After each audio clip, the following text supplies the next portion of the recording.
Hello বন্ধুরা, আজকে বাড়িতে 3 রকমের শাক সাথে পুঁই বিচুড়ি ভাজা করব। আর এটা কিন্তু বাজার থেকে কেনা নয়, এটা বাড়িতেই লাগানো হয়েছিল। এটা ওঠানোর পর দেখে নিচে কতগুলো পিঁপড়ে রয়েছে। এখানটাই বসে শাকগুলো কাটবো, তাই এখানটাই আগে চলো তাড়াতাড়ি পরিষ্কার করে দিই। কালকে রাতের বেলায় মা কিন্তু এই কলমি শাকটা কেটে রেখেছিল, সেটাই এখন একটা ঝুড়িতে আমি বের করে নিলাম। শাকের মধ্যে রয়েছে কলমি শাক আর রয়েছে পুঁই শাক। আর 3টে শাক এই কারণে বললাম, বাঁধাকপিটাও যেহেতু একসাথেই ভাজা হবে তাই ওটাকেও শাক হিসেবে আমি ধরে নিলাম। তো দেখো বাঁধাকপিটাও আমি অর্ধেক করে নিয়েছি, আর যেটা বড় ফাঁকটা হয়েছে ওটাই আমি দিচ্ছি, কারণ বাঁধাকপিটা সেদ্ধ করার পর কিন্তু ওটা কমে যায়। এখন বাঁধাকপিগুলোকে একদম সরু সরু করে কেটে নিচ্ছি। দেখো আমি কতটা সরু সরু করে কেটেছি। তো বাঁধাকপিটাও আমি কেটে নিয়েছি। এবার পালা পুঁই বিচুড়ি আর পুঁই শাক কাটা। আমার না শীতকালের সবজি খেতে বেশ ভালো লাগে, সেটা পুঁই বিচুড়ি হোক, ফুলকপি হোক বা বাঁধাকপি। আর সব রকমের শাকের সাথে এই পুঁই বিচুড়ি ভাজলে কিন্তু খেতে বেশ ভালো লাগে। আজকে তো পুঁই বিচুড়ির সাথে দুটো শাক ছিল, তাই দুটো শাক দিয়েই ভাজলাম।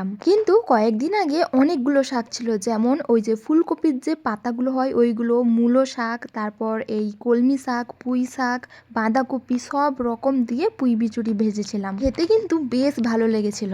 এই শীতকালে আমাদের বাড়িতে উনুন ধরাতে বেশ কষ্টের ব্যাপার। আর যদি দরজাটা খোলা থাকে তাহলে তো উনুন কোনো মতেই ধরবে না। তাই দেখো প্রথমে কিন্তু আমি দরজাটা লাগিয়ে দিলাম, তারপর অনেক কষ্ট করে আমি উনুনটা ধরিয়েছি, তারপর সবগুলোকে সেদ্ধ বসিয়ে দিয়ে আমি চলে এসেছি এখানটায় ঝাল টুকতে। দেখো এদিকে কিন্তু লঙ্কাগুলো অনেকই পেকে গেছে, আর আজকের শাক ভাজাটা একদম ঝাল ঝাল করে বানাবো, তাই বেশি করে আমি লঙ্কা নিচ্ছি। এই শাক ভাজাতে যেটা দিলে বেশি টেস্ট হয় ওই জিনিসটাই বাড়িতে নেই, সেটা হলো গিয়ে রসুন। তাই কি আর করা যাবে, তাই বেশি করে লঙ্কা আর বেশি করে পেঁয়াজ দিয়ে আমি কিন্তু এটাকে আজকে ভাজবো। আর এই যে পেঁয়াজ কাটতে আমার যে কি বিরক্তি লাগে কি আর বলবো, কারণ এই পেঁয়াজ কাটতে গিয়ে আমি কিন্তু সবসময় কেঁদে ফেলি, কিন্তু আজকে কে জানি আমি কান্দেই নি। দেখো আমি তো ভাবতেই পারছি না যে এতগুলো পেঁয়াজ কাটলাম, চোখ থেকে একটুও জল পড়ে। সেদিকে পেঁয়াজ কাটতে কাটতে এদিকে কিন্তু সব সেদ্ধ হয়ে গেছে, আর সেগুলোকে আমি ঢেলে এইভাবে একটু ভালোভাবে চেপে চেপে জলটা বের করে দিয়েছি। দেন কড়াইতে একটু নাড়াচড়া করার পর এক্সট্রা জলটাও মেরে নিয়েছি। তারপরেই কড়াইতে তেল গরম করে তাতে পেঁয়াজ আর লঙ্কা দিয়ে দিয়েছি, সেটা একটুখানি ভাজা ভাজা হওয়ার পর এই যে